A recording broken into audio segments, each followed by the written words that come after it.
It has been so long since I've made a YouTube video. For those of you guys that don't know me, my name is Nikki Kapuli. I recently found out that I have the BRCA1 genetic mutation, which is also known as the breast cancer gene. I want to start this off by saying I'm not a doctor, but I will try to speak in proper terms. Ever since I found out the news, I've been trying to find YouTube videos or social media of women that are young sharing their story, just to feel a little less crazy. And it's honestly been a little difficult to find, so I figured I kind of felt a responsibility to share my story, spread awareness, and also I hope that it's comforting to anybody that's going through this process to relate to somebody or maybe hear some new information that you weren't aware of.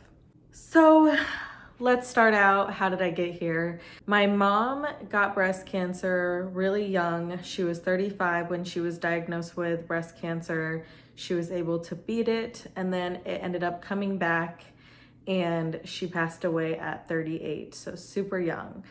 I always knew that I was high risk for breast cancer, but I never really had an interest in genetic testing. I've been encouraged to get genetic testing from all of my doctors, but I always felt like it was sort of a death sentence, and I was definitely taking the ignorance is bliss approach. So a couple months ago, my OBGYN found a cyst in my breast. And this rocked my world, guys.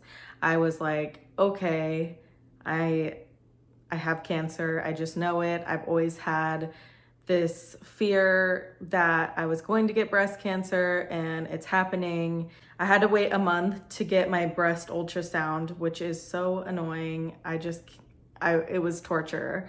And ultimately they found nothing, but I will say it really rocked my world. And then again, they asked me to do genetic testing, and this time I felt ready. I was like, you know what? I want to get ahead of this. Knowledge is power.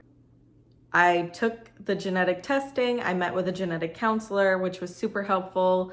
She basically walked me through all of the genetic screening options. I was like, go ahead and test me for anything, even non-breast cancer related, that has actionable steps.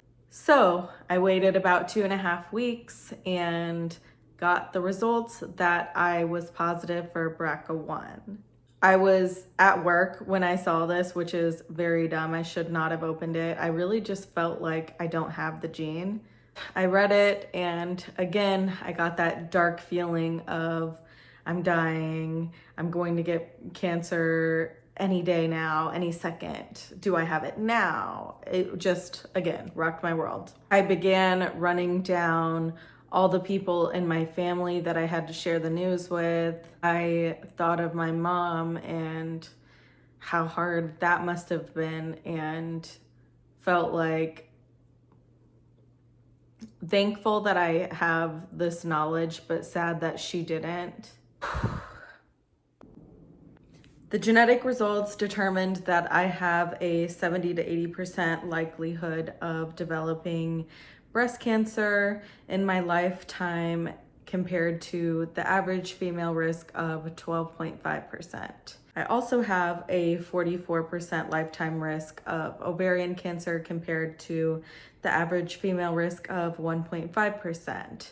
On top of all that, I'm also at risk for melanoma, skin cancer, and pancreatic cancer. And it is an inherited genetic mutation, which means it came from my mom. And if I have children, they have a 50% risk of getting the genetic mutation as well. And if I have a boy, they would also be at risk for prostate cancer.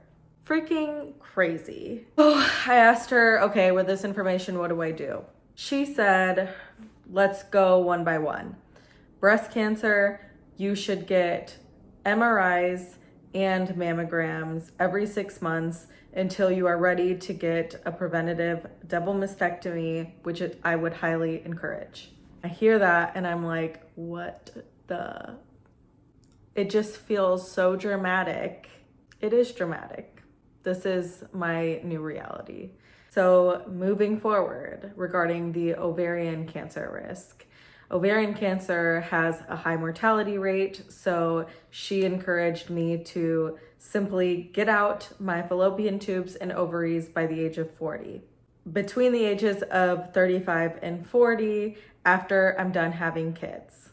I'm then told that if I want to reduce the risk of carrying the gene down through generations, I should consider doing IVF, where you can pick the embryo that doesn't have the genetic mutation and create life that way. So many thoughts are running through my head. On one hand, I'm like, oh my gosh, I have a death sentence. On the other hand, I'm like, how much is this gonna cost? Which is so sad. Living in the US, you just are like, these sound expensive. I was kind of ready to make a career move and start a business, and I've been saving up a ton of money, and now I'm like, it's all going down the drain for medical cost, and I don't know when I'm gonna be able to have kids, and I'm just like panicking. So I've been sharing this news with some close family and friends, and I'm trying not to be so disappointed with people's reactions. I get some people that take it really seriously and they're empathetic and encouraging and supportive. I get some other people that are like, don't do anything drastic. Are you sure they know what they're talking about? Or simply just not acknowledging that this is a really awful thing to deal with. My genetic counselor told me that it's about a year recovery for a double mastectomy. So, things that I have found helpful. I'm trying to remain as positive as I can and view this as a blessing rather than a curse. That I was able to find out basically how I was going to die before dying, and now I can change that and prevent any cancer. Another positive is that I don't currently have cancer. So if I get a double mastectomy, which I'm planning to do, I have a lot more options and I should have a better recovery than somebody that already is diagnosed with cancer.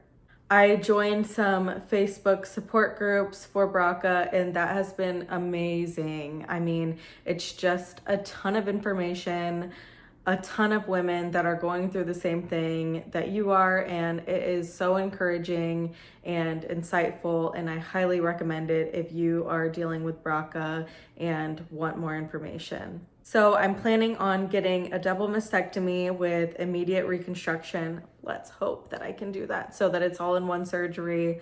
I don't really want to get implants. I feel like with all of this happening, I'm like, just get anything foreign out of my body.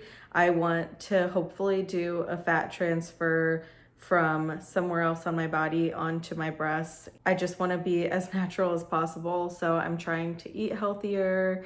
I'm going to continue to share my journey on here. Please let me know if you have any questions. I'm going to be sharing some on my TikTok, so follow me there at Nikki Kapuli.